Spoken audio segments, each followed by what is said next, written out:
सबसे बड़ा मुद्दा, सबसे बड़ी बहस लेकर हाजिर हूं मैं सौरभ त्रिपाठी। मुगलिया पहचान को लेकर एक बार फिर से जंग छिड़ गई है। इस बार भी किरदार जाना पहचाना ही है। औरंगजेब के इर्द गिर्द घूमती बहस में एक नया नाम जुड़ गया है और इस बार विवाद की धुरी बना है सालार गाजी। वही सैयद सालार मसूद गाजी जो मुगल आक्रमणकारी था, जिसने हिंदुस्तान पर जाने कितने जुल्म ढाए, लेकिन इसी विदेशी आक्रांता को संत बना दिया गया। लेकिन अब गाजी को लेकर हिंदू संगठनों का आक्रोश फूट पड़ा है। महाराजा सुहेलदेव संगठन के कार्यकर्ताओं ने दरगाह को ध्वस्त करने की मांग उठाई है।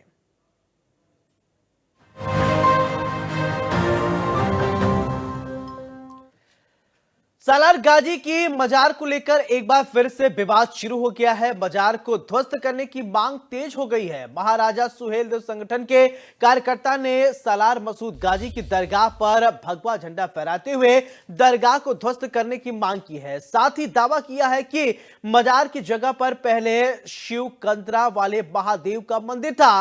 वहीं दूसरी ओर सपा प्रमुख अखिलेश यादव ने बीजेपी पर हमला बोलते हुए कहा कि बीजेपी अपनी नाकामी छुपाने के लिए कम्युनल रास्ता अपना रही है। ऐसे में सवाल उठता है कि मुगलिया पहचान क्यों मचा हुआ है घमासान। विदेशी आक्रांताओं से सपा को इतनी हमदर्दी क्यों है।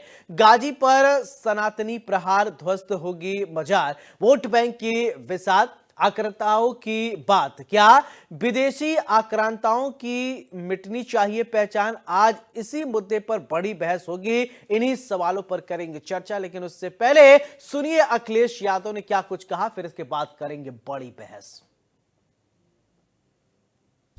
क्योंकि भारतीय जनता पार्टी अपनी नाकामी छिपाने के लिए बहुत सारे फैसले लेती है। अपनी हर योजना की नाकामी छिपाने के लिए कम्युनल रास्ता अपना रही है, कॉन्स्टिट्यूशन को खत्म कर रही है, लोकतंत्र की परवाह नहीं कर रही है, कानून की परवाह नहीं कर रही है। और एक बात और मैं कहना चाहता हूं कि अगर राम जी या सुमन जी के साथ कोई घटना होती है या समाजवादी पार्टी के नेता के ऊपर किसी तरह की कोई घटना होती है, तो उसके लिए जिम्मेदार कोई दूसरा नहीं, मुख्यमंत्री खुद जिम्मेदार होंगे। अगर कहीं कोई घटना हो रही है, अगर किसी को किसी तरह की अपमान भी होता है, तो कि जिम्मेदार अगर कोई है तो मुख्यमंत्री खुद जिम्मेदार हैं, क्योंकि वही बढ़ावा दे रहे हैं। जिस तरीके से हिटलर के जमाने में ट्रूपर्स होते थे, उसी तरीके से इन्होंने एक हिडन अंडरग्राउंड फौज तैयार की है।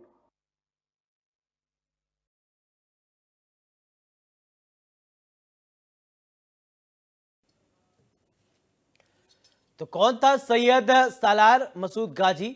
तो मुगलिया पहचान को खत्म किया जाएगा, वोट बैंक की बिसात, आक्रांताओं की बात। तो आक्रांताओं की बात है गाजी पर सनातनी प्रहार।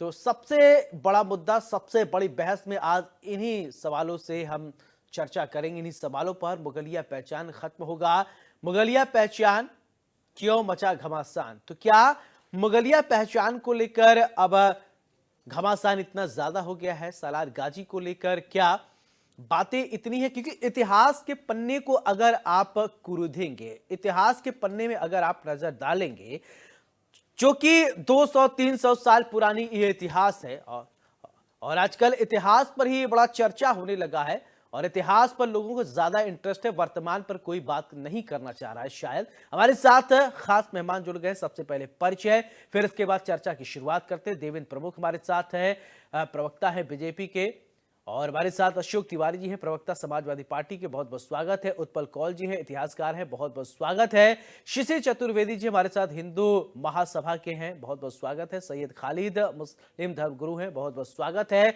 चर्चा की शुरुआत शिशिर जी मैं आपसे ही करना चाहता हूं कि इतिहास के पन्नों को बार बार पलटा जा रहा है। अब सालार गाजी की बात सामने आ रही, कभी औरंगजेब, वर्तमान में कुछ बाकी नहीं रहा है क्या?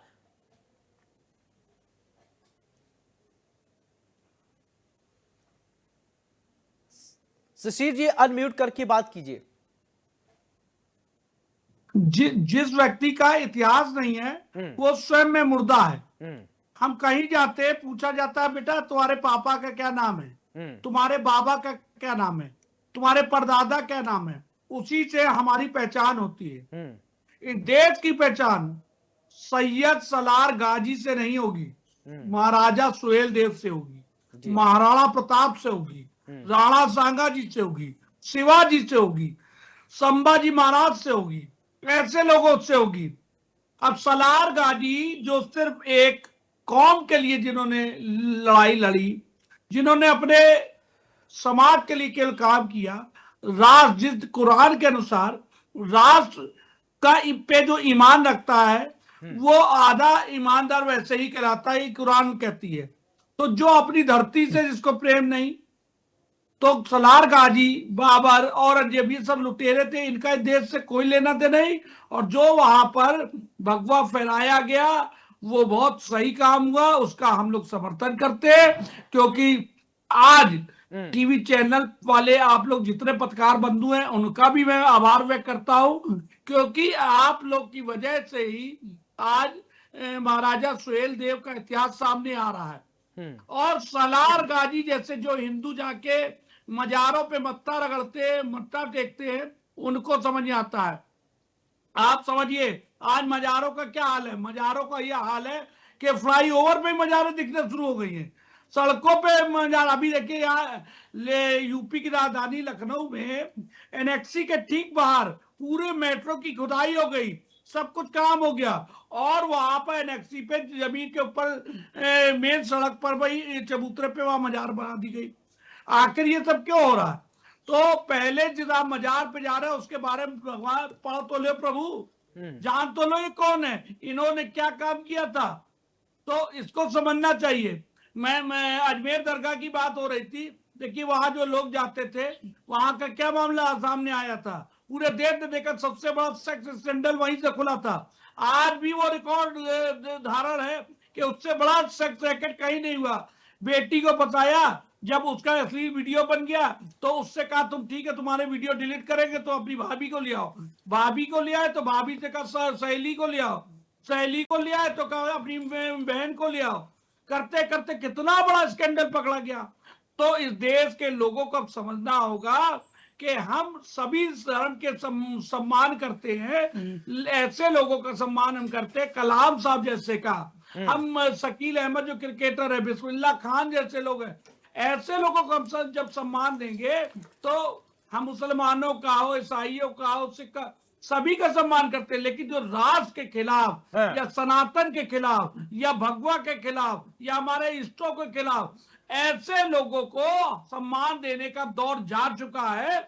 मैं मोदी जी को, आदरणीय योगी जी को, शेरे हिंद अमित शाह जी को आभार व्यक्त करते, जो इन्होंने अभी देखिए आप तत्काल वक्त सैयद खालिद जी, ठीक है सैयद खालिद, ठीक है सैयद खालिद जी, देखिए कई बातें शिशिर जी ने कहा कि हम देश में अपने अगर सम्मान करेंगे तो कलाम साहब जैसे, बिस्मिल्लाह खान साहब जैसे, ऐसे लोगों का हम सम्मान करते हैं, ऐसे लोगों के सामने हमारा सर झुकता है। लेकिन ऐसे आक्रांताओं के सामने हमारा सिर कभी नहीं झुकेगा जिन्होंने इस देश को सिर्फ चोट दिए हैं। क्या कहेंगे?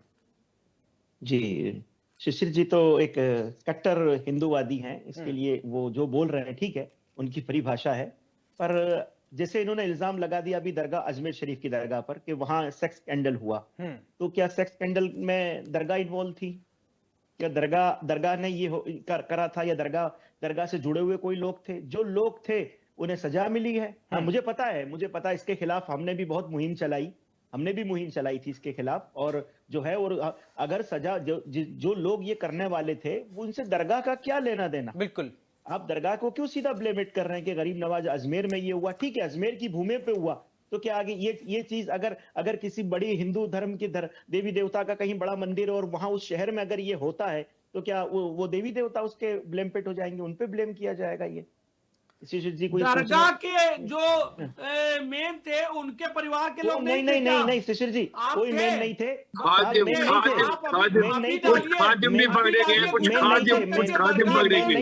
वो खादिम थे, और खादिम थे, और वो खादिम खादिम 5,000 के खादिम परिवार है के वहाँ। लोग थे कि नहीं थे? 5,000 खादिम है, 5,000 खादिम है वहाँ। जिस तरह एक बड़े मंदिर के हजारों पुजारी होते हैं, इसी तरह वो भी आप एक आज पुजारी ही है।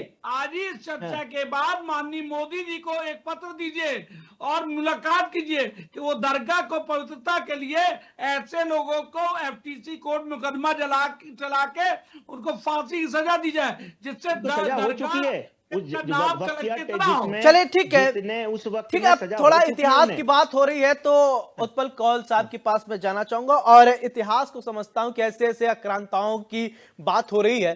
तो कौल साहब, मेरा सवाल आपसे कि जिस तरीके से इतिहास के पन्ने आजकल बहुत ज्यादा पलटे जा रहे हैं और इतिहास सब्जेक्ट जो है आजकल राजनेताओं को बहुत प्रिय सब्जेक्ट हो गया है, उस पर थोड़ा फोकस करिए और सलार गाजी को लेकर भी तो बताइए हमारे दर्शकों को।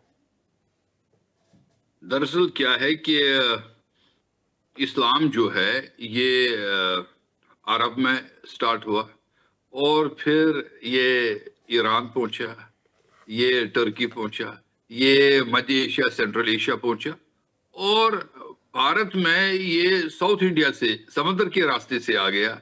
और गुजरात में ये इस मोहम्मद बिन कासिम थे, और वो जो लोकल राजा के पास गए और बोले हम वहां से आए हैं, तो उसने बड़ा अतिथि सत्कार किया इनको, और उन्हें ये भी बोला कि हम मुसलमान हैं, हमको मस्जिद बनाने दीजिए। उन्हें मस्जिद भी बना दी, और कुछ देर के अंदर उसने अच्छी पकड़ बना ली, उसी पर अटैक कर दिया। उसकी 2 बेटियों को किडनैप करके जो तुर्की के सुल्तान थे उनको वो भेंट चढ़ा दिया। लेकिन इसके आगे मैं बढ़ता हूं। मोहम्मद गजनवी ने 18 हमले किए सोमनाथ मंदिर पर, ये तो इतिहास है, सब जानते हैं। लेकिन फिर मोहम्मद गोरी ने जब हमला किया, और जिसको हम यहाँ दिल्ली में पहली बार जब अटैक हुआ, और वो वापस नहीं गए, उन्हें बोला जी मैं यहां हुकूमत अब एस्टेब्लिश करूंगा। तो सबसे पहले उसने 27 मंदिर जो थे हिंदुओं के और जैन, उनको गिराकर कुव्वत इस्लाम मस्जिद बनाया। कुव्वत इस्लाम का मतलब होता है power of Islam. See that we are very powerful, what we can do. तो वहां पर अभी भी मैं तो रेगुलरली मेरा बहुत रिसर्च है इस पर, तो उन्होंने कुतुब मीनार भी बनाया। लेकिन आप मुझे पूछ सकते हैं कि वही क्यों बनाया उसने? उसका एक रीजन है, वहां जिसको बोलते हैं iron pillar of Mehrauli. Mehrauli में जो लोहे का, वो कोई आज 1900 साल पहले वहां पर विक्ट्री टावर ऑलरेडी था, और वही जगह उन्होंने जो मतलब किंग था एक चंद्र, जो इंद्रप्रस्थ मतलब दिल्ली के अराउंड जो राजा था, उसने विक्ट्री पिलर बनाया था, और वहीं पर फिर कुतुबुद्दीन ऐबक और इल्तुतमिश ने आगे चलकर ये किया। उसके बाद अगर अलाउद्दीन खिलजी का हम देखेंगे, नहीं, वो तो इतिहास का इतिहास का मतलब दूसरा पहलू है। कौन साहब, मैं जानना मतलब चाहता हूं उन आक्रांताओं के बारे में बताइए जिन्होंने वास्तव में नरसंहार किया, जिनके इतिहास बहुत काली है। मैं उसी पर आ रहा हूं। तो आज आप बोलते हैं एक बहुत साउथ दिल्ली में बहुत ही एक मतलब जगह है, बड़ी हाई प्रोफाइल जगह है, उसको बोलते हैं श्री फोर्ट। श्री फोर्ट 750 सिर काट के दीवार में चुनवाए वहां पर अलाउद्दीन खिलजी ने। तो मतलब ऐसा है कि ये एक मतलब बारबेरिक तरीके से, मतलब बाय फोर्स। अब जो कहीं, अब क्या एक और चीज था, जो भी राजा आता था, जो भी मतलब अटैकर आता था, उसके साथ जो बोलते थी, उसके साथ सूफी भी एक आ गया, धर्म प्रचारक, जिसको मैं बोलता हूँ धर्म प्रचारक भी आ गया। क्योंकि जो ये राजा महाराजा राजा थे या जो सिपा सालार थे, ये तो शराब भी पीते थे, जंग भी करते थे, ये मतलब औरतों को भी किडनैप करते थे, ये सब कुछ करते थे। तो उनको मतलब इस्लाम को कैसे फैलाना है, तो उसका एक और तरीका था कि उनके साथ और भी लोग थे। मैं कश्मीर की एग्जांपल देता हूं। कश्मीर में मतलब 2 मतलब फादर एंड सन, बहुत मतलब नाम है उनका। बिल्कुल, देखिए इतिहास आप इतिहासकार हैं सर। आप और एक चीज आपको हैरानी होगी सुनकर कि पहला जो मुसलमान राजा कश्मीर का था, शाहमीर और उसके बाद कुतुबुद्दीन ऐबक ये हवन करते थे सुबह और टीका लगाकर राजगद्दी पर बैठते थे। लेकिन फिर ठीक है देवेंद्र जी, मेरा सवाल ठीक है, सालार गाजी के मजार पर भगवा रंग का झंडा फहरा दिया गया, फिर इसको लेकर अभी उसको खूब हो हल्ला हो रहा है। सालार गाजी का क्या सम्मान होना चाहिए इस देश में, नहीं होना चाहिए, मजारें बनी हुई हैं, इसी की बात को लेकर खूब इस समय जिरह बहस चल रही है और वही मुद्दा हमारा है। देवेंद्र जी क्या कहेंगे? देखिए, मैं इस पे एक स्पष्ट चीज आपको कहता हूं कि अब भारत में जो है जिस तरह की ये लोकतांत्रिक सरकार है, हम तो लोकतंत्र की बात करते हैं, संविधान की बात करते हैं, सारी चीज संवैधानिक होनी चाहिए, पर ये स्थिति आती क्यों है भाई? यहाँ स्थिति जो है लोगों को कहाँ से चीज निकल कर आती है, कौन इसका जिम्मेदार होता है, किस तरह ये शुरुआत होती है? आप जब बार बार किसी चीज को दबी हुई जिसे कहते हैं, जिसे कौल साहब ने भी क्लियर किया, शिशिर जी भी कह रहे हैं कि कहाँ से निकल कर जो है आग निकल कर कैसे आई है, क्यों आती है, तो भाई ये एक विपक्ष के लोगों के पास आज की तारीख में कोई मुद्दा नहीं है किसी भी तरह से वो अपने आप को बचाने के लिए, ना तो देश पर, जीडीपी पर, सुशासन पर, या देश की अर्थव्यवस्था पर, या देश की इकोनॉमी पर, या देश कौन से नंबर की अर्थव्यवस्था बनकर अर्थव्यवस्था के साथ इकोनॉमी की तीसरे नंबर की लड़ाई जो है जिसके हम करीब जा रहे हैं, उस पर चर्चा करने की बात है। समय होना चाहिए, कीमती विशेषज्ञ बुद्धिजीवी लोगों का ये काम होता है, लेकिन ये हिंदू और मुसलमान, सिख और ईसाई, ये जिस तरीके की बात आती है, ये अपने नेता कहीं ना कहीं खुले छोड़ देते हैं सांड, और वो जाकर दंगा उधड़ मचाते हैं। उसका जवाब देने के लिए फिर लोगों को आना पड़ता है इन्हीं की भाषा में। अब ये लोकतांत्रिक प्रक्रिया, सरकार तो इसमें कुछ, देखिए कोई ऐसी कहीं घटना को कभी सपोर्ट ना करती है, ना करने का कोई हमारा माजदा है। हम 21 प्रदेशों में आज की तारीख में देश में सरकार चला रहे हैं। सबसे पहले लॉ एंड ऑर्डर, संविधान और संवैधानिक तरीके से हमें लोकतंत्र की प्रक्रिया को बहाल करते हैं, लॉ एंड ऑर्डर के हिसाब से जो चीज। अच्छा देवेंद्र जी, जो अगर कोई किसी के आस्था पर ठेस पहुंचाएगा, कोई किसी को बहुत ज्यादा प्रिय है, अगर वहां जाकर माहौल खराब करने की कोशिश करे, उस पर कार्रवाई तो होगी ना? देखिए सर, मैं आपकी बात से बिल्कुल संतुष्ट हूं, लेकिन ये जो चीज आज निकल कर आ रही है, या दरगाह की जो हम बात कर रहे हैं, दरगाह पर निकल कर आती है या मस्जिद पर निकल कर आती है, शुरुआत कहां से होती है? जब आप सनातन को गाली देने लगते हैं। देखिए, स्टालिन पिता पुत्र ने जब शुरुआत करी थी तो राहुल गांधी को वहां रोकना चाहिए था। जिस तरीके से उन्होंने हिंदुत्व को लेकर भी नहीं रुके, ग्रंथ को लेकर भी नहीं रुके, उसी कड़ी में वहीं से फिर अखिलेश जी ने, जब वो स्वामी प्रसाद मौर्य ने शुरुआत करी हिंदू धर्म के सबसे बड़े ग्रंथ, ठीक है अशोक तिवारी जी के पास प्रतिक्रिया लोगों काफी देर हो गया, काफी देर से बैठे। ठीक है तिवारी जी, ओके देवेंद्र जी, ये बोल नहीं पाते वहां जी, मजबूरी होती है। हम जैसे ठीक है देवेंद्र प्रमुख जी, ठीक है, जिस तरीके से अभी देवेंद्र जी कह रहे थे विपक्ष के पास कोई मुद्दा नहीं, इस तरीके के मुद्दा विपक्ष लेकर आता है। अशोक जी, अब आप इस पर प्रतिक्रिया दीजिए। हास्यास्पद बात है, सच्चाई ये है भाई, कोई मुद्दा है ही नहीं। बहराइच में जहां की बात आप कर रहे हैं, वहां पर तो सालों साल से, जब से आजादी हुई उसके पहले से और बाद से, लगातार वहां पर बहुत ही आपसी प्रेम भाईचारे का मेला लगता है। वहां पर तो एक तरह से बहुत आस्था का विषय रहता है। हिंदू भी जाते हैं और मुसलमान भी जाते हैं। हिंदू ज्यादा जाते हैं, मुसलमान कम जाते हैं, बल्कि हिंदुओं का मेला होता है। वो एकदम भाईचारा, समरसता और आपसी एकता का, सौहार्द का मेला होता है। वहां कोई लड़ाई है ही नहीं, कोई शिकायत है ही नहीं किसी को। ये सारी चीजें बनाई जा रही हैं भारतीय जनता पार्टी के द्वारा कि भारतीय जनता पार्टी हाशिए पे आती जा रही है उत्तर प्रदेश में। 2024 में जब से हारी है आम चुनाव, उपचुनाव का बात ना कीजिएगा, उपचुनाव तो बनाया जाता है, आम चुनाव जीता हारा जाता है। आम चुनाव जिस तरह से हारी है 24 में, अब उसके तोते उड़ गए हैं हाथ से। अब वो सिर्फ हिंदू मुस्लिम, हिंदू मुस्लिम, हिंदू मुस्लिम करना चाहती है। खोद खोद के मुद्दे लाती है इस तरह के। उसकी हैसियत नहीं भाजपा की महंगाई पे बात करने की, भाजपा की हैसियत नहीं है बेरोजगारी पर सवाल पूछने की या जवाब देने की, भाजपा की हैसियत नहीं है 4 साल की नौकरी सेना में दे पा रही है और नियमित रेगुलर नौकरी नहीं दे रही है। आज जिस तरह से आरक्षण का गलाया जा रहा है, आरक्षण खाया जा रहा है, आरक्षण का मुद्दा बहुत बड़ा मुद्दा था 24 में, और आरक्षण का मुद्दा और भी भारी मुद्दा बनता जा रहा है। आज नौकरियां निकाली नहीं जा रही हैं, सरकारी नौकरियां गलाई जा रही हैं, सरकारी नौकरियां जो है कम की जा रही हैं। आज जो है हमारे राष्ट्रीय अध्यक्ष जी ने भी कहा है इस बात को कि आज शिक्षा संस्थानों पर, विश्वविद्यालयों पर एक ही वर्ग का कब्जा होता जा रहा है। आज सवाल है, आरक्षण नहीं मिल रहा है हमको दलित पिछड़े कहाँ जाएं? आज उनको न शिक्षा मिल रही ठीक से, न उनको जो है रोजगार मिल रहा है ठीक से, न नौकरियां मिल रही हैं। आज वो बिल्कुल बेहवल है, भाव बेहवल है। आज दलित और पिछड़े, आज जिस तरह से कमजोर सवर्ण भी आज परेशान है। कमजोर सवर्ण किसानों में है, कमजोर सवर्ण आज नौजवान हमारा जो नौकरी नहीं पा रहा है, रोजगार भी नहीं कर पा रहा है, वो आज परेशान है। आज महिलाएं परेशान है महंगाई को लेकर के, महिलाएं परेशान है बलात्कार को लेकर के। आज यम ओयू का दावा किया गया, यम ओयू कहीं पर धरती पर दिखाई नहीं दे रहा है कहीं पर। आज मेडिकल कॉलेज की बात करते हैं, डॉक्टर नदारत है उसमें। आज स्वास्थ्य व्यवस्था चरमरा गई है बिल्कुल। हमारे समय में जो बिल्कुल मुफ्त इलाज मिलता था, आज इलाज कितना महंगा हो गया है। 5 लाख की बात करते हैं देने की, आज घोटाले के शिकार हो रही है 5 लाख की व्यवस्था इनकी।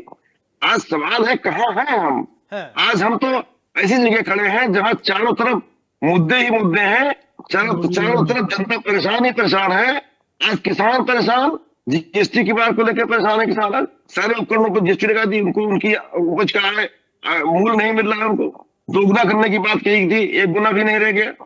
सवाल इस बात का है कि जो है आज इन मुद्दों पर बहस न हो, इसलिए ऐसे मुद्दे उखाड़े जाते हैं कि जो ठीक है, कहीं पर ठीक है, इसका जवाब मैं शिशिर जी से लूंगा। ठीक है शिशिर जी, एक सवाल मेरा आपसे कि जैसा कि अभी अशोक तिवारी जी कह रहे हैं कि आज सिर्फ हिंदू मुसलमान की बात इसलिए करा दी जाती है कि अन्य विषयों पर हम न चर्चा करें, अन्य विषयों पर हम बात न करें, डाइवर्ट करने के लिए सिर्फ हिंदू मुसलमान किया जा रहा है। क्या ऐसा है क्या? देखिए भाई है, बड़े भाई हमारे जो कह रहे हैं इनकी नजर में सही है लेकिन मैं आपको बताता हूं, ये कह रहे हैं बेरोजगारी फैल गई है। आप चाट की दुकान पे जाइए, चाट की दुकान पे भीड़ इतनी है कि चाट के लिए आपको 20 मिनट खड़ा रहना पड़ेगा। आप रेस्टोरेंट में जाइए, वहां पर इतनी लंबी लाइन है कि 1 घंटे बाद आपको थाली मिलेगी। आप पेट्रोल लेने जाइए, लंबी कतारें हैं। आप जूस की दुकान जाइए, लंबी कतारें हैं। इलाज के लिए जाइए, लंबी कतारें हैं। आप ट्रेन में जाइए, रिजर्वेशन नहीं है, जगह नहीं है। नौकरी मांगने जाइए, लंबी कतारें हैं। जाइए तो रोजगार नहीं है, तो ये यहाँ सब भीड़ कर कैसे? अगर चाट की दुकान पे आप जाके पत्ते केवल गिनवा लीजिए, तो अगर मान लीजिए 500 पत्ते अगर केवल जूते आपको गिनवा दीजिए, तो आपको लगेगा 3000, 4000, 5000 रुपए की चाट उसे बेचिए। तो रोजगार नहीं है, लोग खाने वाले तैयार है, दुकानदार कम पड़ रहे हैं। ऐसा लगता है बहुत वीआईपी वाले चाट की दुकान पे आप गए, बेरोजगारी आई है। सुनिए कहाँ आई है, आपको शायद ना मालूम हो। माननीय अखिलेश यादव जी के पिताजी जो थे वो एक शिक्षक थे, और आज अरबों खरबों की संपत्ति के मालिक बन गए। और मैंने ही मुकदमा कर रखा उनके ऊपर, उनकी सारी संपत्ति की जांच को। सारे बंगलों पे एक रोड जो कालीदास मार्ग है जिसपे सपा काले है, 1-1 अरब 2-2 अरब का एक बंगला है। 5 बंगले 24-24 हजार स्क्वायर फीट के बंगले हैं। एक फ्लैट वहां पर 5 करोड़ 4 करोड़ 3 करोड़ का है। और अब बेरोजगारी सरकार में नहीं है, बेरोजगार ये लोग हो गए।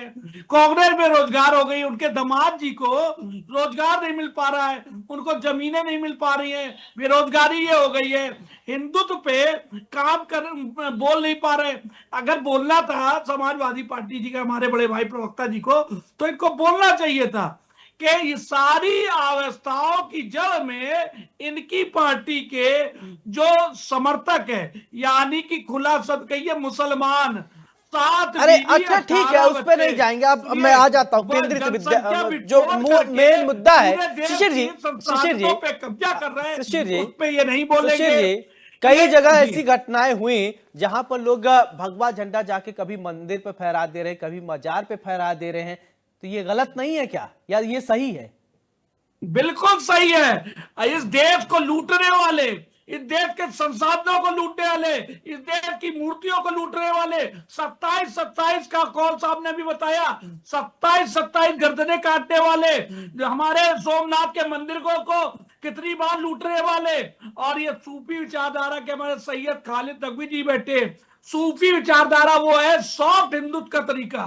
कहते मजार पे हिंदू ज्यादा जाते, हमारा बेचारा हिंदू इतना भोला भाला है, कभी कोई उसको ईसाई पर उसकी मजबूरी का फायदा उठाने पहुंच जाता है, कभी कोई मुसलमान पहुंच जाता है, कभी कोई बौद्धिस्ट बना लेता है। तो ये धर्मांतर रोकना सरकार का काम है। रोके, भोले भालों, शर्म भी नहीं आती इस बात पे कि आज भी कोई किसी को इलाज चाहिए तो उसके इलाज की मजबूरी का फायदा, उसकी बेरोजगारी का फायदा, उसकी कमजोरी का फायदा उठाकर अपने धर्म का प्रचार करते। अरे अच्छा, एक छोटा सा और जवाब दे दीजिए, फिर इसके बाद मैं सैयद साहब के पास जाऊंगा। एक छोटा सा जवाब, आजकल हिंदू क्यों सर्टिफिकेट लेकर घूम रहे हैं? हिंदू, एक शिशिर जी, आजकल हिंदू को क्यों सर्टिफिकेट दिखाने की जरूरत पड़ रही कि हम हिंदू हैं, हम हिंदू? पहले, इससे पहले तो हिंदू इतने असुरक्षित नहीं थे, लेकिन विगत कुछ समय से हिंदू ज्यादा असुरक्षित हो गए, ऐसा है क्या? क्यों असुरक्षित हो गए? बहुत अच्छी बात कही है, सुनिए। ये असुरक्षा की भावना कब आई है बता रहे हैं। 1900 के जो दशक चला, वो उसमें जब बाबरी विध्वंस का जब मामला आया, उससे पहले आप याद कीजिए दाऊद इब्राहिम का जब दौर फिल्म इंडस्ट्री में आया, उस वक्त गुलशन कुमार की हत्या की गई। भजन चल रहे थे उस दौर में, भजनों का प्रचार प्रसार हुआ, सनातन का प्रचार प्रसार करने वाले गुलशन कुमार की हत्या कर दी जाती है। उससे पहले सुनील दत्त की नरगिस से जब शादी होती है तो आपको मालूम होगा, सुनील दत्त को पकड़वा के हाजी मस्तान ने घर बुलवाया था और ये विरोध किया था, हिंदुओं की लड़कियां उठवाएंगे और अपनी लड़की जाएगी तो तकलीफ होगी। आज ही एक मिश्रा लड़का है, उसकी हमने मुस्लिम लड़की शादी कराई थी, मुस्कान खान।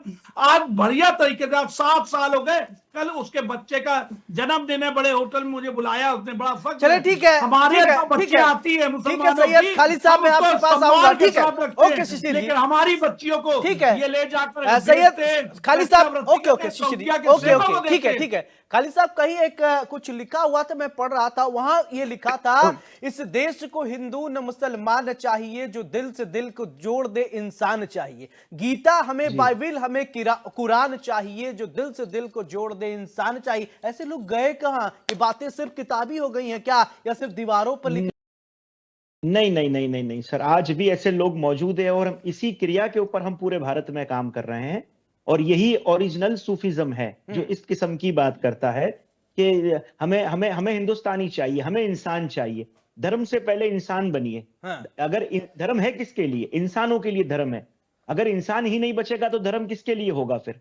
यहां तो सिर्फ धर्म और धर्म की क्रियाओं पर हम डूबे हुए हैं। इससे पहले हम इंसान तो बन जाएं। इंसान बनकर हम अगर बात करते तो इतनी नफरत की दुनिया आती, इतनी नफरत फैलती ही नहीं। और आज एकदम से क्यों? ये भारत इतना बड़ा देश है, सदियों से सनातन यहाँ मौजूद है। अब सनातन जैसा धर्म क्या किसी से खतरे में आ सकता है? मैं कहता हूं कि कभी सनातन खतरे में ना, कभी खतरे में नहीं। अरे साहब, ऐसे इतिहास, अरे साहब ऐसे इतिहास मांडोगढ़ में भी मौजूद है। आप जो कह रहे हैं, मांडोगढ़ में भी इस तरह का इतिहास मौजूद है, जहां कई मुस्लिम देखिए, आप जब बोल रहे थे मैं खामोशी से सुन रहा था। देखिए, आप आपके इतिहास आप दोहरा रहे हैं तो आप एमपी में मांडोगढ़ के अंदर भी इतिहास देख लीजिए जाकर। वहां भी ये इतिहास जो है राजा मैदनी राय के वक्त में हुआ था, जिसके अंदर कम से कम 15,000 मुस्लिमों के सर काटकर जो है किले के आगे लटका दिए गए थे। तो सर, ये लड़ाइयां जो है ये राजा रजवाड़ों की लड़ाइयां थी। वहां हम और आप उस वक्त भी प्रजा थी और आज भी हम प्रजा हैं। उस वक्त भी हम तो बेचारे थे और आज भी हम बेचारे हैं। उस वक्त भी हमें तो जो है आमंत्रित कर रहे हैं आपको अपने सनातन। ठीक है कौल साहब, मेरा सवाल है आपसे। ठीक है उस वक्त भी प्रजा थे, ठीक है। कौल साहब से मेरा एक सवाल है सर, मैं ये जानना चाहता हूं, देखिए आप इतिहास के जानकार अच्छे हैं तो मैं इसलिए ये समझना चाहता हूं, उस समय की बात और आज में बहुत जमीन आसमान का अंतर। आज कम्युनिकेशन इतना ज्यादा स्किल तेज है, इतनी तेजी से चीजें स्प्रेड हो जाती है, फैल जाती है। पहले क्या होता था, राजा साहब चिट्ठी लिख रहे हैं, कबूतर जा रहा है, या महीनों लग जाता था संदेश, या हफ्तों लग जाता था संदेश यहां से वहां तक पहुंचाने। आज तो विद इन सेकेंड, आपने यहां कुछ बोला नहीं, पूरे देश भर में व्हाट्सएप, ट्विटर, गूगल, पता नहीं कितने माध्यम है, पहुंच जाते हैं। क्या आप मानते हैं इस वजह से टेंस वाली स्थिति या तनावपूर्ण स्थिति जल्दी बन जाती है? मतलब ऐसा है कि टेंस वाली सिचुएशन होनी नहीं चाहिए, लेकिन क्या होता है कि जब अयोध्या जैसी जगह पर जहां हमारी आस्था है पिछले हजारों सालों से कि भगवान राम का जन्म हुआ था, और हमको पता है कि पिछले 500 साल से हिंदू स्ट्रगल कर रहा था कि वहां मंदिर बनना चाहिए। इतना ही नहीं, रणजीत सिंह ने वहां पर 50,000 की फौज भेजी अयोध्या में, क्योंकि देखिए हम सऊदी अरब में बात ही नहीं कर सकते इसकी, क्योंकि वहां मुसलमान प्रोडोमिनेंट है, इसी तरह ईरान में, इसी तरह। लेकिन जो भारत है, भारत में मुसलमान जो आ गया वो एज अटैकर्स आ गए। लेकिन अब समय बहुत बदल गया है, मुसलमानों को भी ये समझना चाहिए कि हिंदू की आस्था है, उसको हमने रेस्पेक्ट करना है और हम अच्छे भाईचारा के साथ रह सकते हैं। और हिंदू को बड़ी एक्सेप्टेबिलिटी है, मतलब मेरे गुरुजी जो हैं वो मुसलमान है, मेरे दोस्त जो है मुसलमान है, मेरे बिजनेस पार्टनर जो है मुसलमान है, लेकिन हमको अपनी बात रखने का पूरा हक है। और ये बताना भी पड़ेगा कि चाहे वो कृष्ण जन्मभूमि हो, चाहे काशी विश्वनाथ हो, चाहे अयोध्या हो, ये जो हमारे मूल स्थान है हिंदू धर्म का, इसका आदर खाली हिंदू ने नहीं, इसका आदर मुसलमान ने करना पड़ेगा, क्रिश्चियन को करना पड़ेगा, सबको करना पड़ेगा। और भगवान जो है, भगवान राम, वो राष्ट्र पुरुष है। He is the symbol of India, he is the symbol of Bharat. तो उसको रेस्पेक्ट करने से हम सब भाईचारा होगा, सब में समन्वय होगा, और फिर सारे हिंदू भी सूफीइज्म को बहुत अच्छे से मानेंगे, अच्छे से रेस्पेक्ट देंगे। क्योंकि पहले जो पहल है, पहले हिंदू ने तो पहले से ही पहल की है, मुसलमानों को पहल करनी पड़ेगी और उनको भारत की आत्मा को समझना पड़ेगा। ये मेरा निवेदन है। बिल्कुल। अशोक तिवारी जी, क्या कहेंगे, कैसे चीजों को दुरुस्त किया जाए, चाहे वो सत्ता पक्ष हो, विपक्ष हो, सबको मिलकर, ताकि सामाजिक ताना बाना जो है वो सर सही रहे तिवारी जी, ताकि आराम से बच्चे स्कूल भी जा पाए, माहौल और चीजें जो हैं वो स्मूथली चले। आप भी कुछ सजेस्ट कीजिए तिवारी जी। जी, अच्छी बात, अच्छा सवाल है आपका, क्वेश्चन अच्छा है। और ये मुहिम जो है चला भी रहे हैं आप, अच्छी बात, अच्छा डिबेट करा रहे हैं, और चैनलों को और भी आगे बढ़ाना चाहिए। सच्चाई मैं बता रहा हूँ, बयान कर रहा हूँ कि हमारे देश में हमेशा अच्छा माहौल रहा है और आगे भी अच्छा माहौल रहेगा। कोई कितना भी बिगाड़ने का भी प्रयास कर ले माहौल को, माहौल बिगड़ता इसलिए नहीं है क्योंकि लोग बहुत समझदार हैं हमारे यहाँ के, और समझदार हैं और भाईचारा रखने वाले हैं, आपसी प्रेम सौहार्द रखने वाले हैं। बहकावे में जनता आने वाली नहीं उत्तर प्रदेश की। और ये जो सरकार लगातार उत्तर प्रदेश की जो है, ये बहकावा कर रही है, ये छलावा कर रही है, ये दिखावा कर रही है, ये हमें लड़ाने की साजिश कर रही है, ये संभल और बहराइच में कुछ निकालने का प्रयास कर रही है। इससे सतर्क है जनता, और जनता इनके बहकावे में आने वाली नहीं है। हम पहले की तरह से मेले लगाते रहेंगे, आपसी प्रेम बनाते रहेंगे, कभी एक दूसरे के लिए दुश्मनी नहीं करेंगे और प्यार से रहेंगे। हम अपने मुद्दे को नहीं भूलेंगे, नहीं, मतलब महंगाई भूलने वाले हैं, महंगाई पर हम चर्चा करेंगे और महंगाई का अपना हक मांगेंगे, महंगाई कम करने की बात करेंगे। हम लगातार कहेंगे कि हमारे आरक्षण दिया जाए, हमारे दलितों को, बाबा साहब ने हमें अधिकार दिया है, उसको गलत न जाए, उसका प्राइवेटाइजेशन न किया जाए, आउटसोर्सिंग न कराई जाए, नौकरियां कम न की जाए, शिक्षा संस्थानों में हमको भर्ती दिया जाए, हमको एडमिशन मिले, हम भी उच्च शिक्षा पढ़ सकें। ये मांग है दलितों की, पिछड़ों की। शिक्षक भर्ती प्रदान किया जाए, ये न किया जाए, शिक्षकों की भर्ती की जाए, प्राथमिक शिक्षा को बढ़ावा दिया जाए। प्राथमिक शिक्षा खत्म कर दी जा रही है, जिस तरह से कम की जा रही है, उसको ऐसा ना किया जाए। चिकित्सा में चिकित्सा फ्री की जाए, उत्तर प्रदेश में चिकित्सा फ्री की जाए। सवाल इस बात का है कि सबको चिकित्सा का अधिकार मिले, सबको शिक्षा का अधिकार मिले। इन मूल चीजों पर कार्य होना चाहिए, और इसके लिए हम लगातार मांग करते रहेंगे, लगातार अपनी बात रखते रहेंगे। आज हमें किसानों की जो दुर्दशा है उस पर ध्यान दे सरकार, किसानों की दुर्दशा कम की जाए, उनकी एमएसपी मानी जाए, एमएसपी को दर्जा दिया जाए, एमएसपी को कानूनी हक दिया जाए। आज इसकी लड़ाई में लड़ रहे हैं जी, हम तो यही चाहते हैं। जी जी, शिशिर जी कुछ कहना चाह रहे थे, जल्दी से आप बोलिए, फिर इसके बाद देवेंद्र जी। हाँ, आप बहुत अच्छी बात बताए। उत्पल कौर जी, जहां तक मुझे लगता रहा है, कश्मीरी ब्राह्मण और मानवता इनसे ज्यादा किसी ने नहीं देखी होगी। और हमारे समाजवादी मित्र बड़े भाई ने बड़ा अच्छा मानवता में संदेश दिया।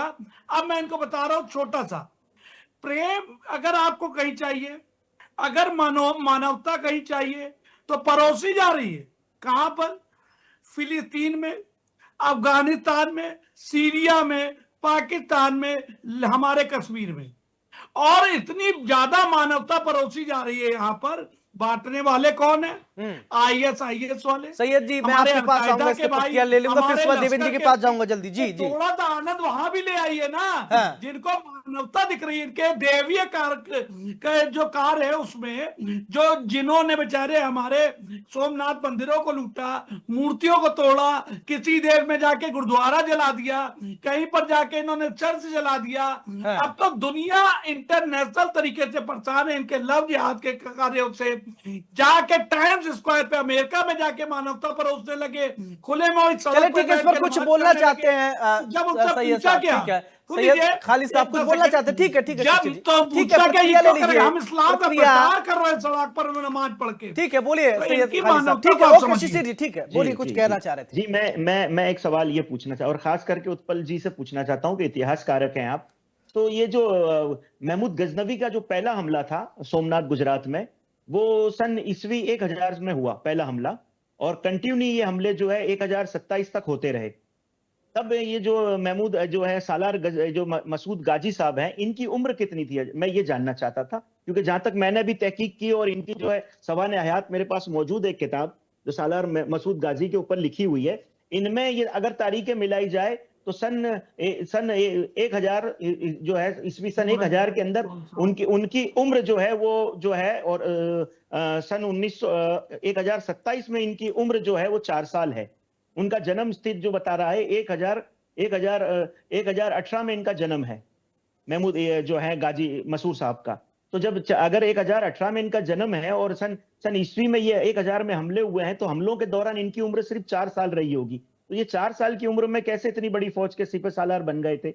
ये अभी फिलहाल मैंने किताबों में मैं आपको ये बता दूं, ये खाली ये कंटिन्यूअस कॉन्क्वेस्ट थे।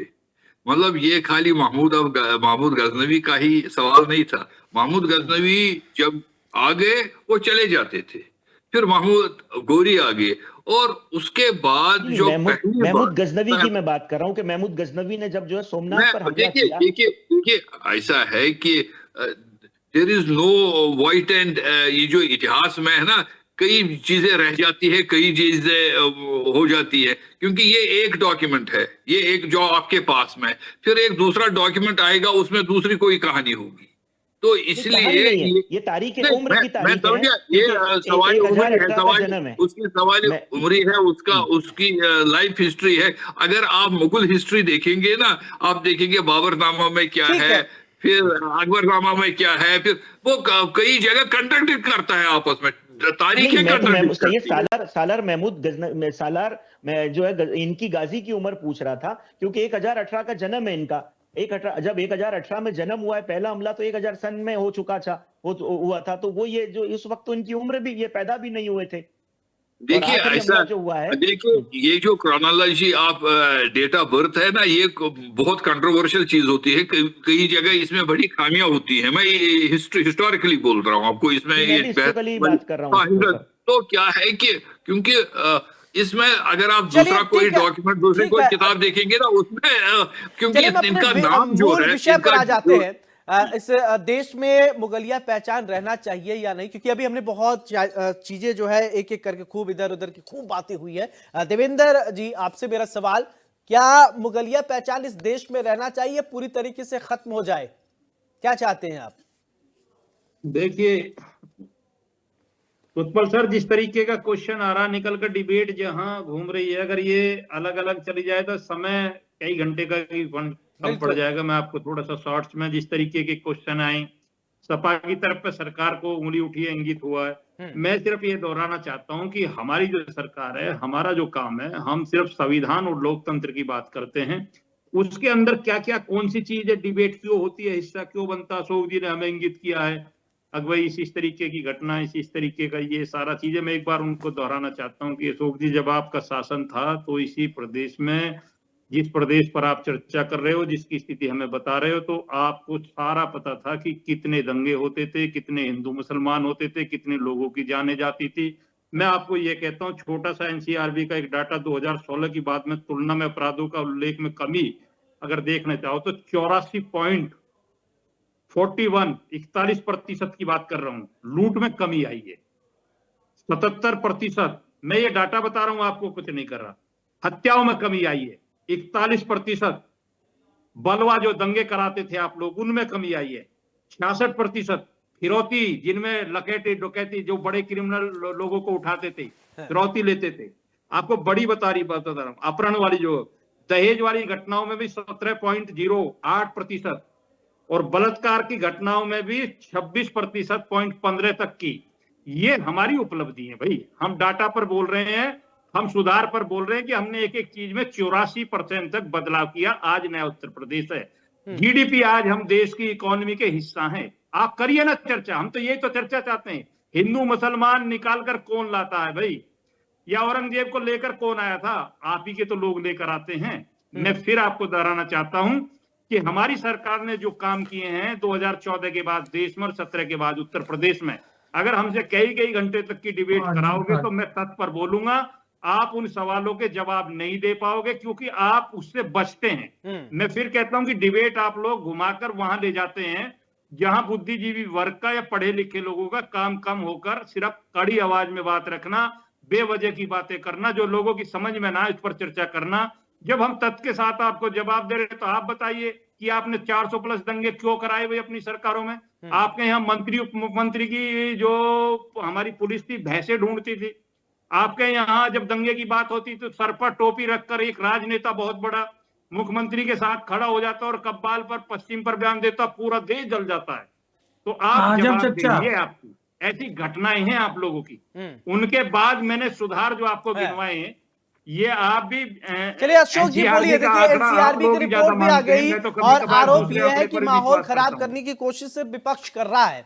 हाँ तिवारी, निश्चित विपक्ष का काम ही है। विपक्ष के पास कोई मुद्दा नहीं है। हिंदू मुसलमान सिख ईसाई सिर्फ अरे आरोप लगा दिए, जवाब ले लीजिए देवेंद्र जी। जी सर, जी सर, मैं भाई देवेंद्र जी की बातों का जवाब दे रहा हूँ। देखिए सर, ये जो कुछ भी कहते हैं इनका रोना बंद नहीं होगा। अखिलेश जी की सरकार के समय का हो या मुलायम सिंह जी की सरकार, नेताजी आदरणीय नेताजी की सरकार के समय का हो या बसपा के समय का हो, ये वही बातें याद दिलाएंगे जो कभी सरकारें रही हैं। अरे भाई उसका फैसला कर दिया जनता ने। जनता ने कुछ नाराज हुई 17 में, हमें नहीं जिताया। जनता ने उसका फैसला कर दिया। 2024 में आपको आईना दिखाया जनता ने। पुनः 2024 में आपको आईना दिखाया है। आपके करनी का सजा आपको दे दिया जनता ने। जनता ने 37 सीटें हमें दी हैं, 6 सीटें कांग्रेस को दी हैं। आपको धूल चटाई है जनता ने 24 में आम चुनाव में। अब 2027 आने दीजिए। 27 में जो एनसीआरबी के आंकड़े भरे पड़े हैं इसमें हत्या बलात्कार के, अब उसका सजा आपको मिलने वाला है। सजा आपको मिलने वाला है। जनता ने दे दिया भाई। उपचुनाव मैंने पहले ही बोल दिया। उपचुनाव सत्ता का होता है। 403 पे लड़ोगे तब छक्के छूटेंगे तुम्हारे। उपचुनाव सत्ता का होता है, ये तो हम भी मानते सत्ता का होता है। आम चुनाव की बात करिए, 80 सीटें मैनेज करना आपके बस की बात नहीं थी। 403 में आपके पसीने आ जाएंगे। 403 सीटें लड़के दिखाओ। हालात ये है, ये मुद्दे, ये महंगाई का मुद्दा, बेरोजगारी का मुद्दा, किसानों का मुद्दा, महिलाओं का मुद्दा, आप बेशुमार तरीके से जो हड़पे जा रहे हैं, जो रोजगार हड़पे जा रहे हैं, हड़पे जा रहे हैं, उत्तर प्रदेश का जवाब उत्तर प्रदेश दिया है। 10 में से हमें 9 सीटें दे। ठीक है, लग रहा है कि असल मुद्दे दब रहे हैं क्या? चलिए अब इस पर मैं, ठीक है, इस पर एक एक करके और प्रतिक्रिया लेता हूं। शिशिर जी मैं आपसे, ठीक है शिशिर जी, क्या आपको नहीं लगता कि असल मुद्दे दब रहे हैं क्या? आजकल जो राजनीति में चल रहा है, जो कल्चर चल रहा है और ये जो परिपाटी चल रही पिछले काफी समय से, आपको लगता नहीं कि ये मेन मुद्दे पर हम फोकस्ड हैं ही नहीं? डिरेल हो जाते हैं। डिबेट में भी हम डिरेल हो जाते थे कि कहां से बात शुरू हुई थी, कहां हम लोग पहुंचे हैं। डिबेट का जो मुद्दा है उससे भटक के सब इधर उधर की बातें हो रही है। ये कौन से लोग हैं जिनके जीजा सलार गाजी की मजारों को बढ़ाते हैं, सजाते हैं, उनके नाम पे उर्स लगाते हैं, मेला लगाते हैं, मजारों का विस्तार करते हैं? ऐसे पाजी काजी मौलाना कौन है? ये कौन लोग हैं इस देश में? सलार गाजी बाबर औरंगजेब को अपना खुदा मानते हैं? कौन लोग हैं आखिर वो? जिस मुद्दे पे डिबेट है, जिस पे उस पे चर्चा है, किसी ने दर्द समझा उस पर कौर जी के लोगों का, उनके पूर्वजों का? कश्मीर में क्या हुआ? वहां पर उनके साथ कितना बड़ा जुल्म हुआ? आज तक कश्मीर में भाईचारा निभाने वाले जो बगल में रहने वाले मुसलमान भाई थे, उन्होंने जो वहां के कश्मीरी पंडितों के साथ क्या किया? उनकी बेटियों का हाथ छुड़ा के उससे छीन लिया, उनका सोना चांदी रस्सी सब छीन ली, मस्जिदों से ऐलान करके और कहा चले जाओ काफिरों। आज भी काफिरों का, लेकिन उन काफिरों से ज्यादा खतरनाक अगर कोई देश में है तो जो टीका लगा करके हिंदुओं को छल रहे हैं, जाते टोपी पहन करके और वहां जा करके टीका अपना घर छोड़ाते हैं। ऐसे ज्यादा जैसे खतरनाक हैं इन लोगों से, क्योंकि वो अपनी कुरान के हिसाब से काम कर रहे हैं, वो अपने धर्म के अनुसार काम कर रहे हैं। लव जिहाद, जमीन जिहाद, थूक जिहाद, सारे जिहाद करने हैं उनको, और यहाँ आके अलतकिया करना है।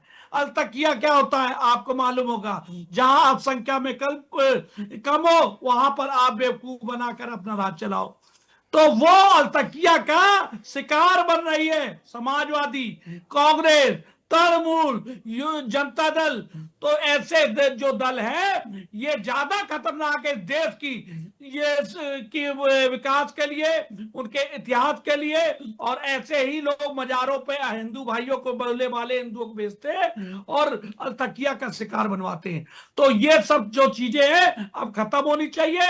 इस देश में जो राष्ट्रवादी मुसलमान है उसको भी साथ लेके हाथ पकड़ के बढ़ाने के लिए मोदी जी ने वक्फ बोर्ड कानून खत्म किया। ये सैयद, ये पठान, ये जो शेख, इन्होंने क्या किया है? गरीब मुसलमानों के हक पर डाका मारा और इन्होंने जो वक्त की संपत्तियां जो मिली थी उनके विकास के लिए उनके हकों पे डाका दे के मॉल बनवा दिए, कॉम्प्लेक्स बनवा दिए, वहां मार्केटें बना दी और काफी जमीनें तो बेच डाली।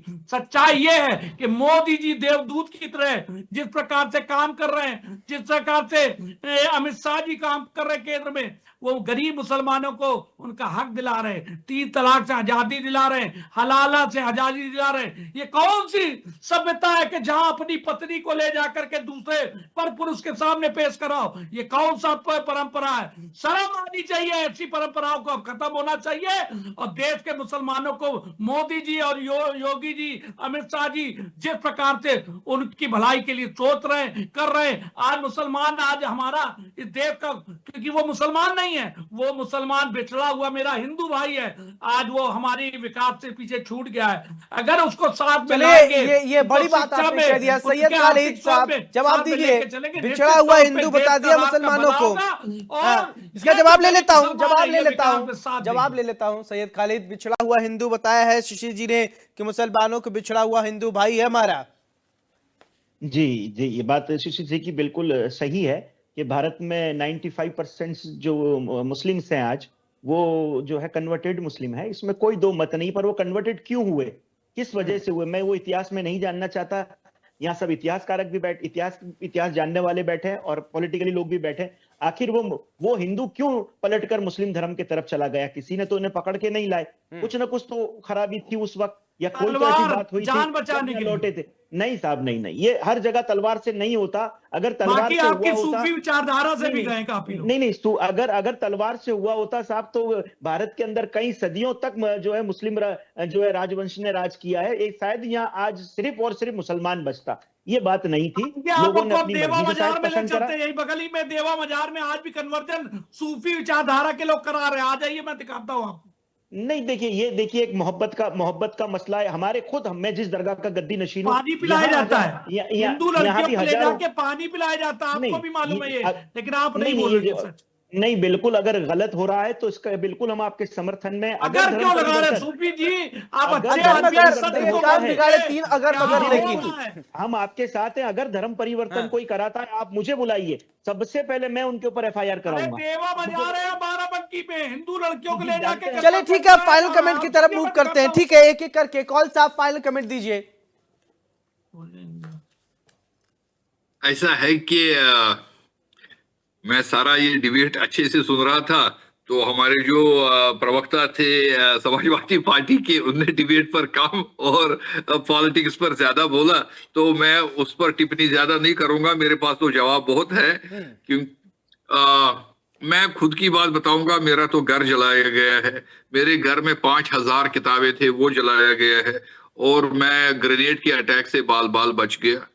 तो वो ऊपर वाले का मेरे से कुछ काम करवाना था, इसलिए मेरे अंकल आंटी 4 लोगों को एक ही बार मार दिया।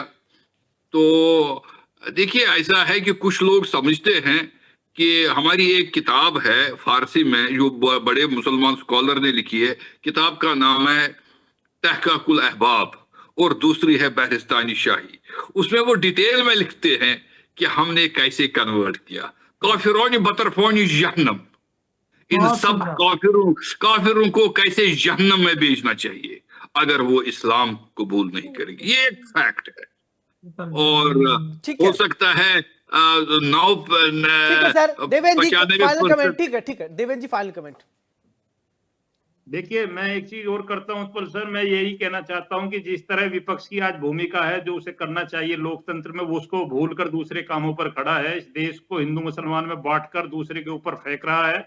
उनकी जिम्मेदारी है कि देश में कितना विकास हुआ है, देश की स्थिति कहाँ है, देश आज बढ़ कौन सी दिशा में रहा, उस पर चर्चा करें। लोकसभा में, विधानसभा में आप जाएं, डटकर सामना करें, लोगों के दिए जन समर्थन का वहां ताकत कम शब्दों में फाइनल कमेंट। ठीक है एहसास कराएं, ठीक तो है आपका देवेंद्र पता जी, लगेगा शिशिर कि जी विपक्ष जिंदा फाइनल है या कमेंट नहीं। चाहूंगा। ठीक है, ओके।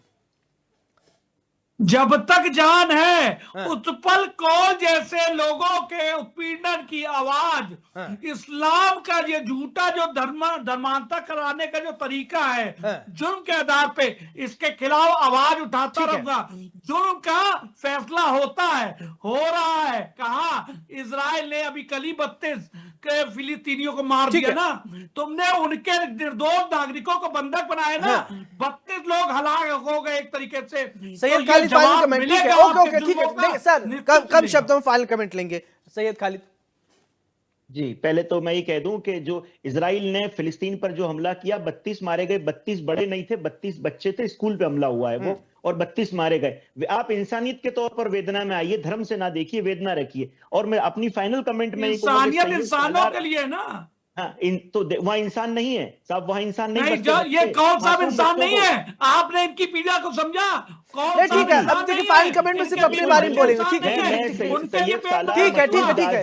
रहमतुल्लाह अलैह के मज़ार पर जो हुआ भारत में है, भारत की बात करेंगे, हमें फिलीपींस से कोई लेना देना नहीं है, अभी भारत की बात करेंगे। भारत के लिए कलंकित है ये वाकया, भारत के लिए बिल्कुल कलंकित है कि इस तरह किसी एक दरगाह के ऊपर जाकर जो है। चलिए अशोक जी फाइनल कमेंट। ठीक है खालिद साहब, चलिए हमारे पास तो वक्त की कमी है।